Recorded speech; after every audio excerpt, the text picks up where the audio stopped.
You said a whole lot there, Stephen A. I have something I wanted to say, and then I took a couple notes because that went on. So I want to respond to a couple different things that some that you sparked in my head as you were talking.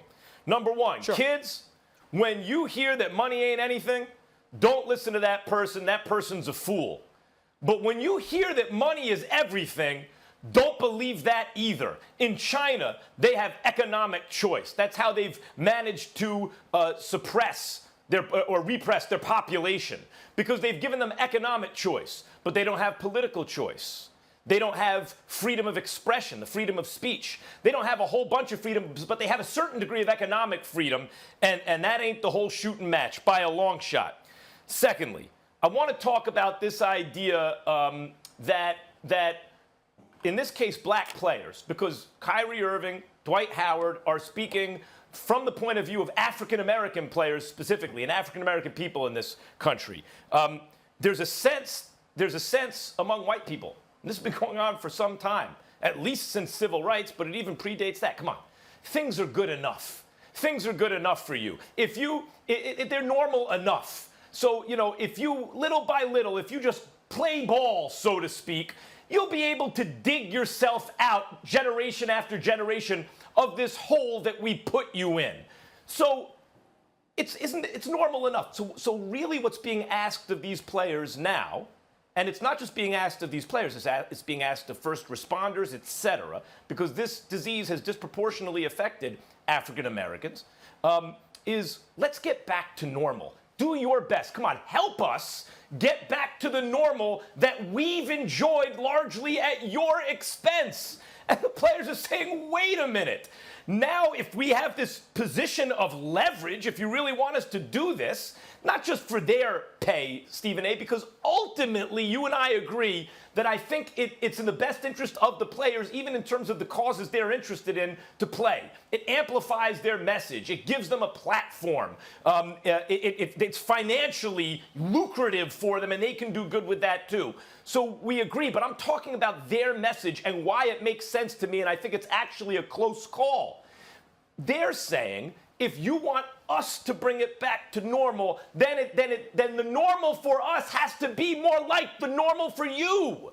And I agree with that message. I don't have to go ad hominem at Kyrie or Dwight and kill the messenger. I agree with the message itself. Max, here's my problem. I am entitled, and I'm not directing this at you, I'm just talking to you. I am entitled to disagree with them without being accused of attacking them. I'm attacking what you do. Meaning that if I'm not talking about Kyrie the person. I'm not talking about Kyrie the man. I'm not talking about Kyrie the basketball player. I'm talking about the Kyrie statement.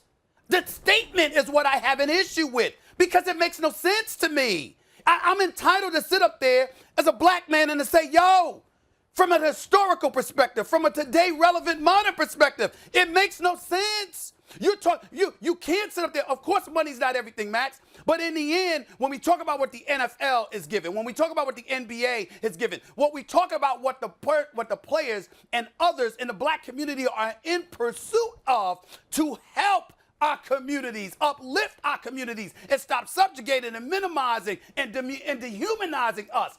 That takes money. It's not just a symbolic gesture. It doesn't just take a knee. It takes you marching up on Capitol Hill. It takes you elevating the level of awareness. It takes you mobilizing and galvanizing folks to go on Capitol Hill to make sure and incentivizing the Stephen Rosses of the world, okay, the Robert Krafts of the world, the Arthur Blanks of the world. And that's just football. I'm talking all of them. Dan Snyder, yes, Jerry Jones too, and others. It takes all of them. You've got the muscle and the connections and the cachet to go make a difference. In the NBA, whether it's Fertitta, it's Joe Lacob, it's even James Dolan. The list goes on and on. All of them, Peter Holt, everybody. You've got the connections to make this difference. So go ahead and do that. But even in doing so, there are still other things that you do that lead to economic empowerment.